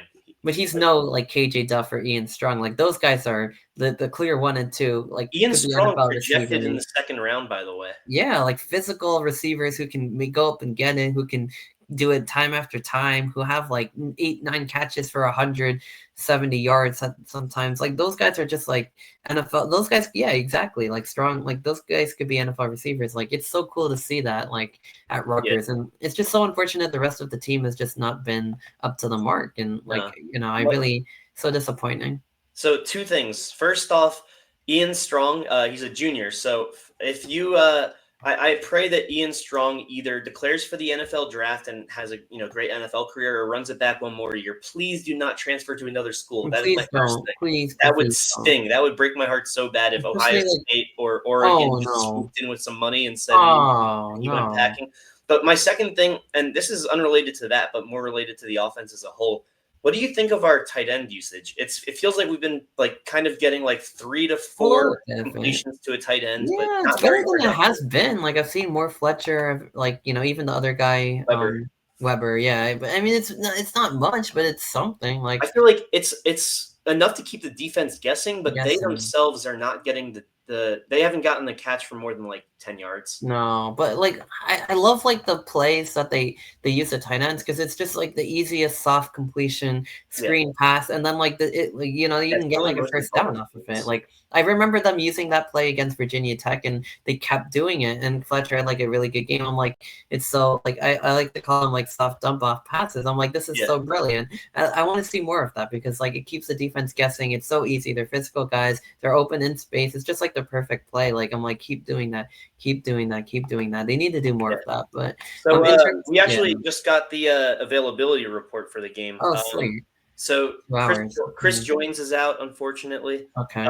Dane Partridge and Dino Kaliakmanis are out. Oh, and Sam Brown's still questionable. But my thing with Sam Brown is that we should be running Benjamin out there anyways. Yeah, because it should be. Well, I guess that's another thing we have to talk about Rutgers because the run game, like last week, Antoine Raymond had over 160 yards. He had like 161. He had a career performance. But the thing is, Washington's run defense is very solid. They're top 10. I did like a whole article on them and like their watching their highlights called the Opponent Film Room on the Banks. If you want to check that out on Washington versus Maryland and Ohio State and kind of tendency. So I mean, yeah, the thing is their run defense is very tight. So I think like we were talking about it on our podcast with Eric LeGrand too on the Shout out Eric LeGrand. Really good episode. Shout out, like great. He was really good, not just because of obviously who he was, but that's important. But his obviously his film, his knowledge of the game is like on another level too. So seems like all the players love him. Yeah, he's and all the stuff that he's done after his injury with the Bourbon Company, he's just like, and broadcasting, like he's just gone, like some people like let that ruin you, and he's done the exact opposite, and he's been that's like such a cool thing, but I mean, yeah, that's one thing he was saying was, like usually the run opens the pass, right? Like you run the ball a couple times, you set up third and short, or second short, you throw it. Yeah. For us, it's the opposite. The pass is like opening up the run. It's like we're setting up him. Sorry, I didn't mean to cut you off. Sorry. We didn't start running with him until the second half. Exactly, and we're setting up the third and short. We're setting up like it's like the passing. We can use the pass to stop the run. We can set up those easy third and shorts for Antoine Raymond to come in. That's kind of what he did against Iowa. Last game was kind of like Antoine Raymond had the big game, but I feel like this game we probably go more back to like the pass. My favorite moment of the Minnesota game. It was actually when it was 3rd and 15 and we were in their red zone, and then we just gave the ball to Raymond to set up better field goal position, and he got us to a first down. That was my favorite moment of the whole game. Yeah, he had like a legacy drive on, like in the Iowa game, it was the Ian Strong legacy drive where he had like 3 straight. This one was the Antoine Raymond legacy to me, drive. KJ Duff has had the best catches. Yeah, he's had like the radius, like you know what I mean, like catch radius, physical grabs. For Washington, by the way, their starting defensive end, starting left tackle, and starting left guard are all out. Oh wow, interesting. Is it injury? Yeah, I mean, I was seeing like they were expecting maybe Eric O'Neal has himself a game. Yeah, they've both been so quiet, like O'Neal and Weaver. Like, although Weaver had a couple of sacks in the last one, O'Neal had a good performance the week before. But I want to see O'Neal's been a lot more of a run stopper than a pass. Yeah, he's been like all over. Which is kind of the opposite of his time at JMU. At JMU, he was a pass rusher first. Here, it seems like he's a run stopper first. Which is weird because like who are like our good pass rushers and like those are supposed to be the guys, like everyone else is like on the interior. Be Jordan Walker, but he's Jordan Walker and Jordan a little bit. Who's the other Jordan? Like Jordan Thompson. Yeah, well, those are the other edge guys. They've been rotating all the guys in and out, and even like Keshawn Griffin, although he's I think more on the interior, but and then Moses Walker, he's out for the season, right? Yeah, I think so. Yeah, the injuries. That's another problem. Eli was going to be solid too, and then he got hurt for the year, week 1. Yeah, exactly. Yeah. But our secondary was supposed to be our identity, and so far I feel like it's only Bo Nose that's been putting on. He's been good. The secondary has been probably as bad as the whole defense has been. They've been like the worst. They've been the worst. Defense. Yeah, to me it seems like Elad has been allowing the plays. Jacoby Henderson has been targeted every game. Yeah. Cam Miller, I thought Cam Miller was going to be like a shutout corner because not only was he from Penn State, he was starting at Penn State. Yeah. And then we bring him in, and he's having a not so great year. Yeah, no. But I think he was playing safety over there at Penn State. And they moved him to it's the fact that he was a starting secondary guy. Yeah, at Penn State, where not only is Penn State such a good team, but their defense is one of the best parts of that, especially that secondary. They're known for that. Their defense let them down this week, but this week. Yeah, well, this is like a national show, so I didn't want to kind of move off and talk about. That was my little segue into let's make fun of Penn State. Yeah, let's talk about what happened last week with Penn State and Texas. Like Penn State versus UCLA. Like obviously just an embarrassing loss, but I mean they were down 27-7. Nico Iamaleava, I mean he had his way with them on the ground through the air. I mean he was new coach. They could not stop him. New coach, new system. They could not stop Nico on the ground. They had no answer for him running the ball. It was just like I don't even know what to make of that performance from Penn State. But I mean they could not stop the run. He looked like his Tennessee self again. Yeah, I mean, great game for him to show up. By the way, I mean that was just perfect. Yeah. And it puts him back on It puts him back on scouts' radar. I guess so. Yeah, but it's just like I don't know. It's just college football. Like it's like even with all of that, like Penn State still nearly chased them down. I still had to be refreshing it. It's never easy, but like they got one, and that's all that matters. And even if they didn't get one, Penn State's like Penn State basically now their whole resume and candidacy is like destroyed because like Yeah. you can't. And Penn State's they're not going to beat Ohio State this year. They might not even beat Indiana or Iowa. Like we don't like the way they're playing. Yeah. Like And it's, I scoffed at the idea of Iowa beating them, but it looks like it could happen. it could happen. Like Because the especially at whole thing Kinnick. is I mean, the Penn Kinnick State, magic in there. Like like they could get a win. people were saying Penn State's defense is still insane. I think they're very offense dependent No, this yeah, year. they're a lot They better had 3 good offensively. defensive games against very inferior competition, Yeah, to the that's point where I true. don't even remember who it was because they were FIU, um, yeah, there were 2 others. I think they were Nevada, weren't they Villanova. FCS? Yeah, Yeah, Nova. exactly. Yeah. So they had 3 good defensive games against very inferior opponents. And Oklahoma, they had a good, or not Oklahoma, sorry, Or Oregon. They had a good second half defensively. Yeah, well, Um, yeah, more like the first half because that game was 3-3 for the longest time, and then right, Oregon yeah. opened it up Oh on yeah, them. that's right. Because you know what, that game was 3-3 heading into the second half, and I was like, I bet the over on that game, and I Oh was like, boy. "There's no way this over hits." And then Yeah. thankfully for The overtime, it overtime. hit. Yeah. Do you think UCLA was more a product of like the Oregon game just taking everything out of them? Because for months it's like, oh, you got to win a big I game. think, This is the year. They're the favorites. It was like everything was just like the whiteout, the yeah. soft non-conference schedule. You don't play anybody. So then you have a bye. It's just like, or you have to be Oregon. And then they actually hold up and they fall behind, but they recover. You know what I mean? Like, and then they Yeah, they actually, did fight that game. I yeah, honestly they changed some of the narratives, but they I didn't think change the it's big a new one. coach. I mean, like their old coach, you go 0-3 under him. You lose to Utah. You lose to New Mexico. UNLV and New By a Mexico. lot. They got blown Yeah, out by New Mexico. They fired. Yeah, and then like Jerry Neuheisel comes in there and like they win and I don't know, but for Penn State, like is it more just like, did it just catch up to them? Like, they invested all their emotional and physical energy in Oregon. We have to beat them no matter what. And we have to turn this around and the narratives and you can't win a big game. And is it just like UCLA? possible. They're just like, oh, we'll beat them anyway. Who cares? Like it's fine. But And so they just kind of as a didn't play like team, they played well against Oregon though, so it's not it. like They they got did. embarrassed. Yeah, it's not that wasn't no, that one was just because I think Oregon was just a better team, and also Aller hasn't been the greatest. He threw an interception. Like I But feel I like there's a mean, lot to the be thing is, the desired. offense looked great against UCLA. It Yeah, was they did. I mean, for their slow, they had a slow start, but they yeah. came back. They fought And everybody honestly, what's hard. most impressive is Drew Aller's performance, and I rarely give Drew Aller the credit that Yeah, he and that one, sometimes yes, yeah, deserves. I would But say like, so. you think about it, and they have the best running back duo probably in college football, and they Yeah, didn't have to do anything to come back because obviously you don't run the football when you're down 3 possessions. yeah. Good They luck with still that. did it without the services of their Sonic and Knuckles, their Right. I mean, they're receiving. They finally got like good, like like receivers in the portal, and I think that definitely helps a lot. But yeah, yeah. their defense just wasn't. Oh, I Losing think Abdul Carter was big. People don't talk about yeah, that enough. Carter and Warren both. But yeah, Yeah, exactly. but But Carter for the defense.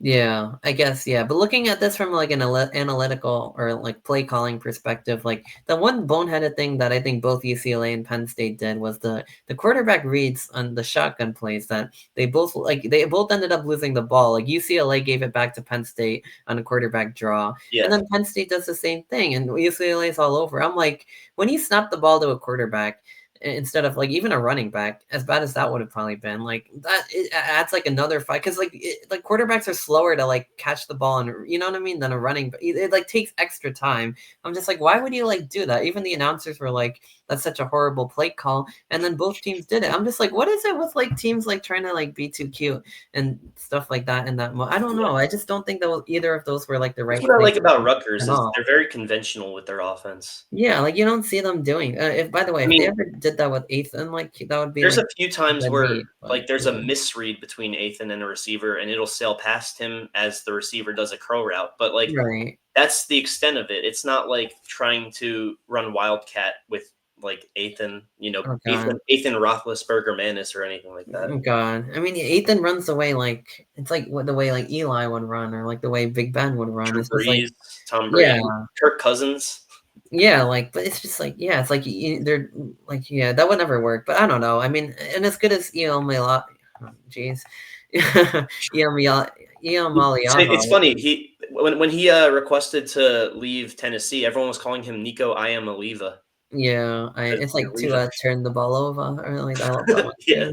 Turn the ball over. Yeah, Iamaleava. I'm pretty good with names, so that one's like a tough yeah. one. But No, I think you got it though. yeah, Iamaleava. Yeah, I'm pretty good because, like, I guess with me having like a foreign name, and I try to put extra emphasis on making sure I have names down. But in terms of Nico, I mean, like, he's a pretty quick guy, but like even he got caught in by the Nittany Lions on that, and then Drew Aller also gets caught. They also had the running back. If they would have handed it, they would have had him. And Nico, and then having an Aller, they just completely had him. Like he didn't go anywhere. So anyway, it's Yeah. like UCLA did everything to try to give the game to Penn State. They didn't take it, so they ended up losing. So yeah, I mean that's pretty much. And then Texas, by the way, too. Like like that might have been a little bit more forgotten, but they also lost Yeah, to they came Florida. into the year #1 ranked, and Yeah, they're not. number 1 and number 2 are out of the poll, so out of the Yeah, wow, look at that. Who would have thought? right. Everybody, I know it's just like everybody How can you overrated not this be team. romantic about college football, man? Yeah, but it's just like people But really. as predicted, Ohio State at this time of the year, #1 still. Yeah, dude. Like, is anyone gonna be able to solve that? Like, I mean, You know nobody could what's score funny? on them. Like, My dark horse this year is still Oklahoma. Oklahoma. Yeah, they look pretty decent. I guess to like take that look at it, I mean, I think the three best teams are Ohio State, Miami, Oregon. Like, I think any of those three can win the LSU championship. before these past 2 weeks. LSU, yeah. I mean, I'm liking Ole Miss in the SEC. I think they finally taken that next step. I mean, we'll see when they play Georgia. They beat LSU. They look like they have that moxie, and that's all this with a backup quarterback too, who Yeah, it's might end up being interesting their how you lose starter. Jackson Dart and you somehow get better. Right? And I think they've been like Like, Penn State in Jackson the Dart SEC, and was, like, like, probably a top 3, maybe the 2nd best quarterback in, CFB last yeah. year. Maybe, yeah. Who's the It who else? was probably Shador and Cam Ward. Shador. Yeah. Well, yeah, behind those guys. I'm thinking Yeah. in the SEC, maybe Oh, probably no. one of Oh, the yeah. best, but not the best. Yeah, behind Shador and Ward. Yeah, I mean, SEC is like kind of interesting because there's all these teams that are making noise, like Ole Miss, Texas A&M, Oklahoma, Alabama, Georgia, LSU, I like Tennessee. Tamu. I didn't always like Tamu, but after they beat Notre Dame, They look pretty good. I yeah. think it might come down to them and And Ole they had Miss an and ugly win OU. against Auburn too. Yeah, it might come down to those top three. I What do think you think about Bama. Bama? Bama's definitely inserted them into that conversation. They beat Vanderbilt, who's, I think if like, Bama and Florida State played again today, I think Bama wins. oh yeah, I think Florida State's kind of fallen off. Yeah, so but even all these other teams like LSU, Tennessee, Missouri, even Mississippi State, they won all their non-conference games. They've they beat Arizona Yeah, State. Vanderbilt is no sleeper. Mizzou is no sleeper. Like the SEC is as wide open as we've seen it in yeah. like a long, long time. Like look at all these teams I have on this outline. I mean, this is crazy. Like Oh I yeah, mean, but are any of them as good as Ohio State, Miami, or Oregon? I don't think so. yeah, Maybe Ole Miss might be, but like I feel like those three are the top three. It's just hard. As much as you want to say Miami and Oregon got this, like, and as much as OSU doesn't inspire confidence because they can't score until like the second half, it feels like, or the second quarter. Like nobody could score on them. And second of all, their offense has gotten better every week. So it's like when that, like, you know what I mean? When that kicks into high gear and their defense is as good as any, who's beating them? Maybe like Oregon, maybe Miami, whoever can find a way to score in the red zone, basically, against Ohio State. Like, I feel like maybe those other teams might be better because they're a little bit more consistent. But right now, like, all three of those are, I think, as good as any in the country. And Ohio State, I mean, like, they look like they deserve that ranking because oh yeah. nobody's beaten And them. Nobody's come close. Penn State fans wanted to move up to 1 over Ohio State after week 1. What are you talking about? What do you? Even Yeah, for the circumstance, like, just because, yes, like, you as a number 2 team blow out a team that you should be blowing out, but right. Ohio State, defending champs, ranked number 3, beat the number 1 ranked team. Like, what are we doing? Texas. Yeah. That's the thing. It's just like as much as things change, they stay the same. And like until somebody figures out how to score on them from inside the 20, like good luck. Like I So, hate to say it, but does, I don't does know. Like you know what I Texas mean? does Texas make the playoffs? I don't know. Probably not. Like Penn State make the playoffs? I don't think so. And not unless they win out. Like Yeah. I don't think they're gonna do that. But anyway, so I mean that's what we're looking at. It's like I want to say Miami or Oregon are the best, but like until Ohio State gets knocked, like I can't really say that. So like we're back in the same boat again. But I think either of those three like are on the same level. They could probably all beat each other. They could probably all lose to each other. So those are the top Yeah. three. I mean, And then Ohio State has won every game by 3 scores or more, except for Texas. yeah. That's true, but they've also played a lot of like lesser competition, I would say that, and but yeah, I mean, again, that defense until somebody can figure that out, like they're just not going to lose. So it'll be interesting to see if somebody with the equal defense, if they can score on them, then that'll be the Yes. differential, I guess. But in terms of this week, I mean, the Big Ten has some of the best games in the country. You have Ohio State, Illinois, you have Indiana, Oregon, which I'm really, really looking Indiana, forward Oregon's to. good. I like the over in that game. It's over under 53. Yeah, Both I offenses put the are. over on that. Yeah. I would still say Ohio State wins that one, probably by 2 scores. I think Oregon wins that one, I by think 2 Oregon scores as wins too. well. Yeah. I mean, as great as Indiana has looked all year, They haven't played like a team like the Ducks yet, so they did blow the smithereens out of Illinois, I though. know. That's the thing. I think they meet their match, but, like, yeah, it would be if Indiana can beat Oregon, it would be like I they like Mendoza too as a quarterback. yeah. If they could take that next step, like, oh man, like that would be then you have to put them in that top tier. So I like they're ranked like one tier below I right now. ranked Mendoza coming into the year as the best Big Ten quarterback, and I got a lot of heat for it. Yeah. And then I guess I had the I had him other over Drew Aller, and people were like, "What are you doing?" Like, 'cause that was when he has looked Arch Manning and Drew Aller were the 1 and 2 quarterback. yeah, you can imagine. Like, I think with the thing with and then Bama, Missouri is a really good SEC game. I mean, Yeah. Texas, Oklahoma, but although Oklahoma doesn't have a tier, it looks like for that one. I So, thought he was probable for that, no? oh, I don't know. I haven't really checked in a few days, but maybe. Yeah, I have to check.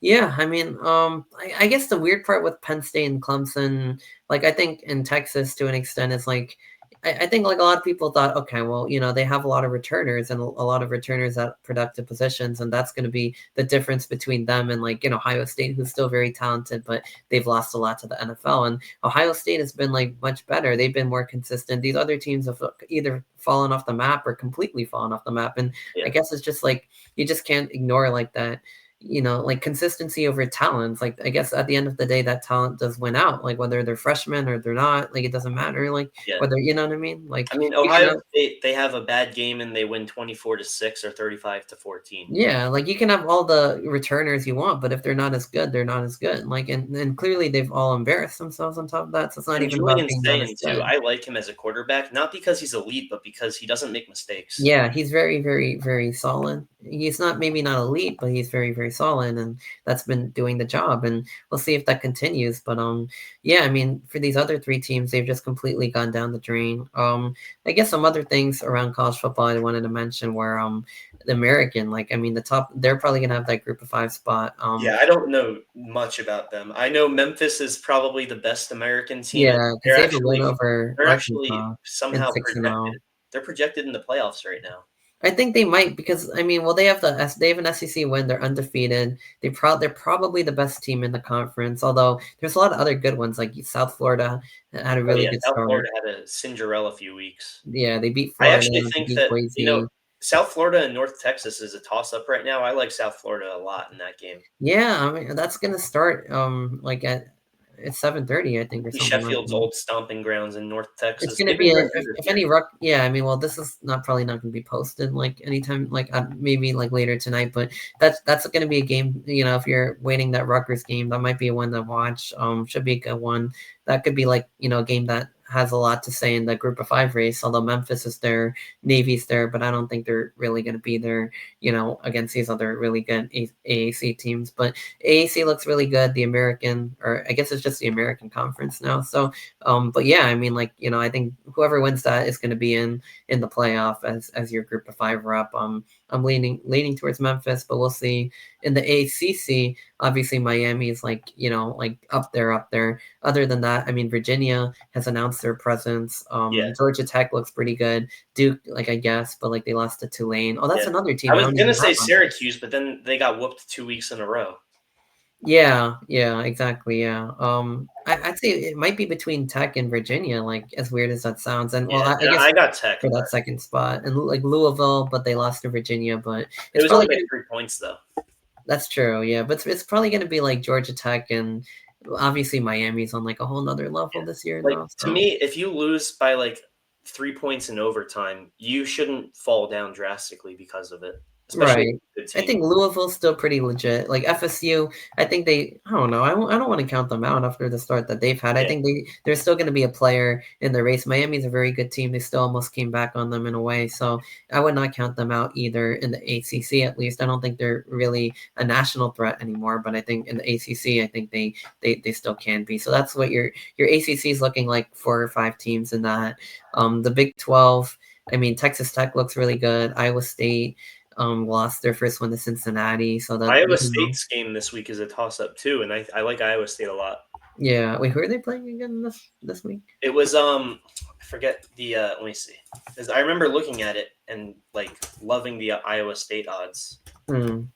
It is Colorado, and it's like Deion Sanders. I think his first game back. Oh yeah, you're right. I do see Mateer's probable, and that's good. Yeah, Yeah. Yeah. Iowa State versus Colorado. That would be pretty interesting. Actually, that could be an I interesting mean, game. like I'm happy for Deion Sanders coming back. I don't think that it should be a toss-up though. No, I think Iowa State's better. I know they lost one, but the Big 12, I like that's probably the power conference I know. I like me and Andrew when we did our preview, I was like, I don't know anything about this conference. Like what's going Oh, on that's here? me with Like, American. I don't know anything about American. well, yeah. I mean in terms of the power, but it's weird because I think like the American it's like I don't know. For me, maybe I don't know. I pay attention to it because it's like the group of 5 race, and somehow I've ignored the Big 12. Not ignored, but like it's been like so changing like year to year. In the American, you kind of have a few teams that maybe that's Tulane. I have to add that to the list as that's absolutely a team that can win the American and they beat 2 power fours this year. They beat Northwestern and they beat Duke. So and we have Yeah. Duke as one of the better ones in the ACC. So I know they got like manhandled by Ole Miss, but yeah, Big 12, Texas Tech, Iowa State is still in that. BYU looks good. Utah, I think they're in there. Arizona State, they lost to Mississippi State, but they're still Oh very yeah, much. they're so good. Yeah. Yeah, that's the weird part about college football. It's like your best teams in one conference are like in the middle of another one. It's like, you know what I mean? It's Yeah. like the Big Ten, like Rutgers could probably be pretty good in the ACC. It's like it really Oh, yeah. like messes with your head, but like it's like really unfortunate sometimes Rutgers when would that happens. probably be a top 3 team in any non-Power 4 conference. Oh yeah, well yeah, I mean that for sure. But even like the American, but even in the ACC, they'd be like easily probably top 6. It's like it's unfortunate, but that's the life of the Big Ten. Oh yeah, absolutely. Yeah, I Like we guess. knew what we were getting ourselves into when we moved to it. Yeah. You got Rip the Ohio Big State, East. Penn State, Michigan, and even all these other schools like Iowa's pretty. Like all these other schools would also be pretty good in another conference, like Iowa, Washington, like stuff like that. Like I guess real quick, with the MLB, I mean, like we could talk about. I mean, the Yankees, like disastrous 3-1 series Hey, loss. I was gonna say because I got like a few minutes. If you want to have another whole show just talking about that, I'd love to, or we can just run through it. It's up to you. Maybe we could do another one in more detail, like like as we get towards the series. But I guess just for the purpose of right now, like we could just run through like the 4 series that have already happened, like MLB playoffs. So yeah, I mean Yankees obviously. It's just Aaron Judge showed up. The rest of them kind of didn't. Schlittler was pretty good. That was Aaron Judge's first good playoff series. Yeah, but I mean, it's just been the same problems for the Yankees. Like, I mean, the pitching, the starters haven't been great except for like Schlittler, but the bullpen has been like even worse. Like, the second you pull them out and put the bullpen in, Will Warren, like they're giving up grand slams and like all this like BS. Like, it's just like they're as bad as the starters have been. The bullpen's been worse in most of these games, and it's just How do you feel such about? a letdown. I mean, to me, it's like Volpe is like that's like their scapegoat. So, what do you think about Volpe? Yeah, I mean, like he's not been swinging it a lot. It's like weird. They're swinging at the pitches outside of the zone, and then they're not swinging at the ones that are in the zone. And I don't get it. He's been not great, but he's also like he's had the home run. Like I've always liked him because he's like the local kid. He's like you know what I mean. He's had good moments. There's been a lot of those guys on this team. Like Chisholm, he's sometimes really good, sometimes really bad. Grisham has like got to go. Like Grisham had a great regular season. Yeah, that's the weird part though. Soto who, and then he did nothing in the playoffs. Yeah, so exactly him. So Chisholm's been like really good offensively sometimes. He also strikes out a lot. He's also had bad defensive plays. You know what else? I think Giancarlo has to go too. Yeah, Stanton. Oh my God, like he been is a playoff hero, but he cannot run a base at all. Exactly, and he also strikes out a lot, like, when he's not hitting, like, he's not hitting. It's just horrible, like, there's no, like, Are you offense, guys? like, in the I playoffs. like Ben Rice moving forward a Ben lot. Rice, I like him. Although I say that, and I'm afraid you guys steal Pete Alonso from us. So I really hope Ooh, you dude, do I would bring really Ben like Rice. that, but, yeah, I mean, there's just so many guys that are inconsistent on this team, like Grisham and Stanton and Chisholm to an extent, although I really like him and I want him to stay, and, like, there's just all these guys that, like, Volpe, like, people have had it with him, What people do you have had think it with about Grisham. Dominguez? Dominguez, he's like I think they should play him more. I mean, we got to see what we got with him. Like him not being there a lot isn't helping. But yeah, it's just not great. And then it's also like the whole homers versus like the Blue Yeah, Jays aren't like the biggest homers team, but they hit a lot of runs against us. And you live and die by the home run. yeah, exactly. The Blue Jays will put the ball into play and then they'll bring guys in. And the Yankees will either just like keep swinging and getting home runs or nothing. And like that's just not like that isn't good enough. Like you got to be able to put the ball in play. You got to be able to get guys on base and then hit the homers. Like the Blue Jays are good at like putting the ball in play. And I feel like that's one of the major differences between these two teams. And also the What did pitching you think for them has been about more What consistent. did you think about Vladdy G's "Duh, Yankees lose"? Oh, honestly, I think that's funny. Like, as much as I'm a Yankees fan, like that whole thing was pretty funny. Like, I liked it. It was funny. Like, I gotta Yeah. respect that. And I guess going through these other series, what do you think about the Dodgers? I mean, like the Dodgers being the Phillies, obviously horrible ending. Oh, I feel bad Unfortunate. for Orion Kerkering because he already has probably heard the worst of it. Like I mean, he made the biggest mental mistake I think I've ever seen in a situation to Yeah, continue a series or get eliminated. And I would be mad. I would have been pissed at him too if I were a Phillies fan. But like yeah, he is still a human, and he made yeah. a lapse in judgment. It's not like he's a bad player, bad pitcher. He No. was a solid pitcher. Yeah, it's just the way that one went down. Like, yeah, he made like multiple. Like, first of all, he misfielded it, and then he Yeah, didn't throw to first, which he yeah. still easily could have done. Then the throw to home was also off. That could have saved it. So it's just like he like missed through the home one too. But And it's just everything that someone says about him or to him, he already knows. yeah, I know. It's just there's no point in like that, but it's just it's But unfortunate that it as cost them the for season. the Dodgers, I mean, it's more of the same. They're better in baseball than the Chiefs are in football. It's crazy to think about. It's like, yeah, as much as things change, they stay the same. And I Yeah. really wanted the Phillies to get them because, like, obviously they beat the Yankees, and they're becoming like the new evil empire. And at least the Astros are out, who that's good. But it's just And I you thought guys the Phillies. eliminated the Sox. Yeah, I mean yeah, exactly. Well, yeah, I mean obviously hate the Boston Red Sox. Glad we got them out, but it's just yeah, the Dodgers like they're just really good. I mean, I thought the Phillies had a chance to bring it to Philly and then we'll see what happens, but we didn't quite get there. It's just like the first two games for the Yankees and the Phillies were just so bad. It's just like it took all the air out of the building. So Yeah, now you change it, you get one game and then it's just not enough in the in yeah. the in You don't in you the don't come back. You don't come back from 5 runs 2 games in a row. Yeah, exactly. And then the last game for the Yankees was disastrous because the Yankees couldn't get a run. But then the Blue Jays, they had the advantage, and then they just keep blasting away and getting guys on base. And it's just like, why can't we do that? Like, what are we doing? And they're the ones that are doing it. And then Guerrero just like straight up owns the Yankees. Like he'll just shrug his shoulders and hit a grand slam. Like it's just like there's just like no stopping that. So Yeah, anyway, so I it's actually. because you know what? He took Michael K's comments personally about being about celebrating in the third quarter. Oh yeah, because I know the Blue Jays also said something that got a lot of Yankees guys upset. They're like, "Oh, this team isn't a good team," because they just hit a lot of homers. Like their announcer said that, and they're like, "They're not really a good team." The Yankees like, "Oh, we'll show you who's a good team," but they obviously So no didn't. matter what, there would have been a last laugh.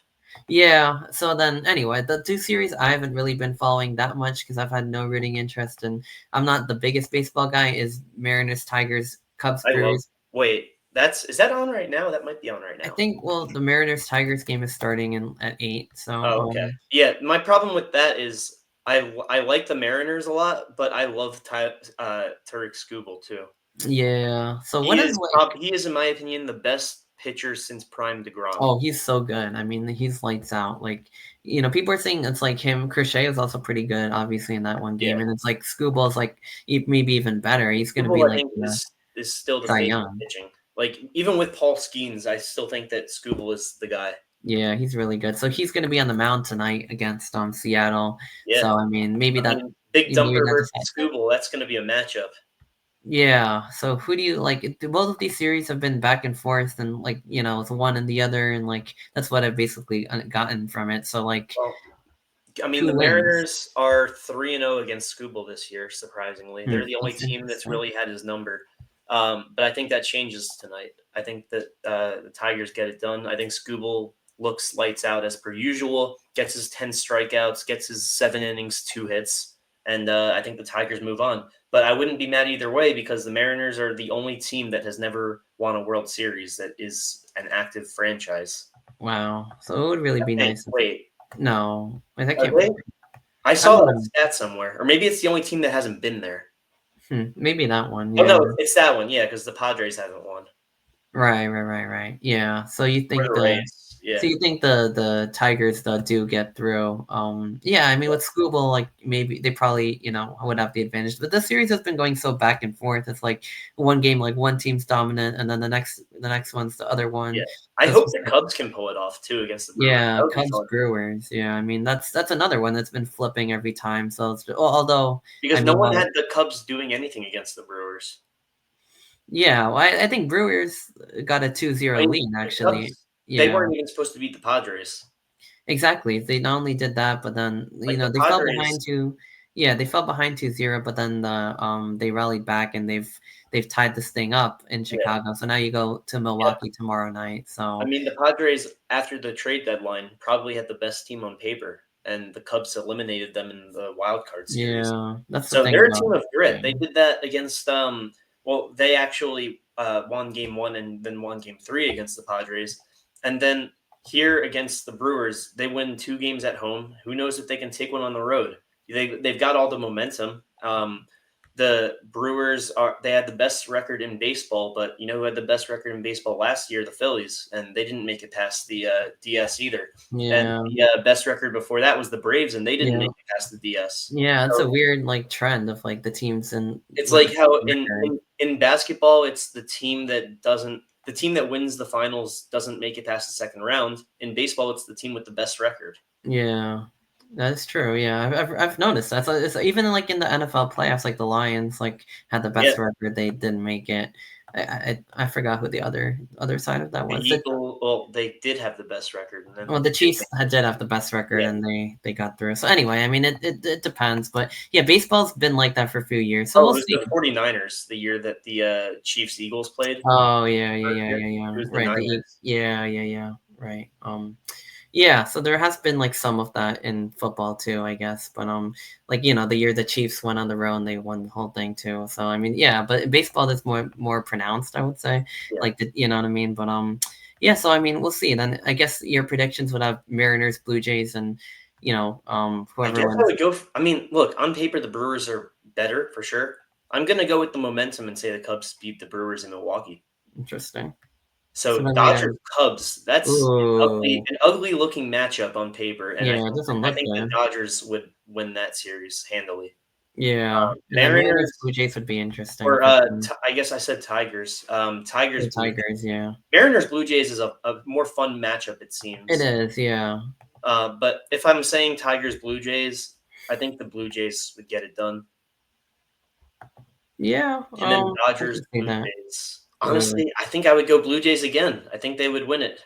I think they have that momentum, and they have like Yeah. all the things you need. They have good hitting, good starting pitching.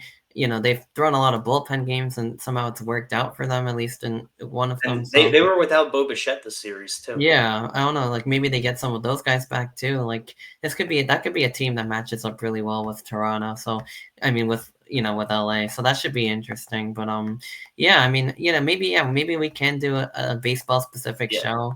I mean, the Um, Blue Jays, they would have to win each game against the Dodgers like 9-7, 11-8. I know, you're hitting. Yeah, Yeah. because LA's bullpen also has some weaknesses too, I feel But you like. look at LA's 1 through 9 spots and they don't really have any weaknesses. That's true. Their hitting lineup, I mean, you got Ohtani, you got The only Betts, you guy got who's had a bad playoff series so far is Pages. And he, yeah, he had the game-winning error, I guess, error infield hit. true. Yeah, so, yeah, maybe next week or so, we can maybe do a more, like, baseball specific one. We'll Yes, have sir. We'll have ALCS, NLCS. Maybe for that one, we can also talk about NBA, NHL, because I feel like we'd be doing a Oh little yeah, disservice if we just try to run through everything right now. We might as well just space it out, and we could even, maybe, yeah, we could even throw some football in there, but not focus the whole show on it. So, because I don't want to just run through everything just for the sake of the episode, but yeah, we could definitely do that. Like, well, focus less on football, throw a little bit more baseball playoffs, yeah, and then I'm with it. NBA And Stanley Cup opening. just so that I'm not looked at as a liar if it does happen, I had a dream that Rutgers beat Washington 40-10. Just saying. Whoa, Just okay. saying. Let's If see. something crazy happens, come back here and clip that. Yeah, maybe I could. We put that on like social media or something. 40-10. I don't I'm know. not saying it's gonna happen. I'm saying I had a dream that it did Yeah, sometimes dreams are weird. Like they, piece parts of reality and happen. fiction together, and in the weirdest ways. But no, I think the one thing that we haven't talked about that could get Rutgers a win, though, as much as we were saying, oh, it's probably not going to happen. They're not the better team, this and that. It's just like the way they came out of the Minnesota, like last year's bye week, and they Yeah, beat true. Minnesota. And no, Minnesota was on a 4-game win streak, and Rutgers was on a 4-game lose streak, and like nobody thought they had like a fighting chance in hell, and they come back and win the game, and rally on to have a good month. Problem is now the schedule for Rutgers gets tougher, but not quite yet, though. I mean, they have Oregon, but they still have Purdue, they have Maryland, they have Illinois. There's still wins. So if they can somehow do it and give themselves a jolt, at least they can get to bowl eligibility. Well, do I think that can, bridge the gap with the top teams? No, but I think they can at least, have a good season. But the problem is if they, don't do it this game, then the season's like, really over this time because they, 3-3, 3-0 to 3-3 going into Oregon. You're We looking did at that three and last year. We four. went 3-0, 3-3. Wait, Or what? no, 4-0. Yeah, last year's 4-0, 0-4. This year would be 3-0, 0-3. Oh Yeah. wow, yeah, but there's a lot more season to go, so Does that it's mean like next year we go interesting. 2-0, 2-2? Yeah, right? Can we split November? Like, I don't know. It's weird, but it's just like the way Rutgers turned it around last year Yeah, gives me hope that, I against a hear you. team like Washington, who's probably in a similar level as Minnesota last year, similar level to Iowa and Minnesota this year, it's not impossible. So can they do it? Yes. Will they do it? I Yeah. don't know. I don't think so. But the good news is we are about an hour and 20 away from kickoff, so we don't have to Sir, wonder that hey, we much. need we need a Big Ten win, man. I've been fiending. Let's get one. So I mean, because after that, like if they can get that, then Purdue, Maryland, you have bowl eligibility. So I mean, if they can get that bowl eligibility is back in play, and yeah. So I mean, it's all about tonight in Seattle, and yeah, we'll see how that goes. But I mean, it's definitely been good having you on. Like I said, next week we can Yes, probably sir. mix it up a little bit more and do more on baseball, more on basketball and hockey, and still do some football. Today was kind of like a lot of football, which is obviously good. Next time we can do a little bit more on each, but it has been definitely a good episode of Sports Vibe. Let's see if Rutgers can get the win, and yeah, I mean that's pretty much all I got. So Yes, indeed. Thanks for having me, man. It's been an honor to be on this show, privilege, and if it weren't for time situations such as having to watch this game start to finish and then talk about it after, and also bring up some other notes, I would definitely be on here, until 9 o'clock, whatever it may be. oh, But for sure, that would be such a cool way to like spend the time. But yeah, yeah, I totally get it. I have some stuff to do too because I'm having some of my friends over for the game. But oh, yeah, no, yeah, it should be a pretty good one. Looking forward to it. Like I said, we'll have another one soon. But to all my viewers, like thanks if you guys are still watching. I know it's been the first episode in a little while, but I kind of like having it this way, so there's a lot to talk about in each episode. But like I said, we're planning on having Gabe back on probably yeah, next week. I might have another guest on in a couple. We'll see if I get anyone for just vibing. But in the meantime, this has been another episode of Sports Vibe, episode 101. Thank you guys for being with me for 100 episodes. This truly has been a lot of fun, and plus it's just vibing, so even more than that, really. But yeah, this has been another episode of Sports Vibe, and the vibes are always high on Sports Vibe.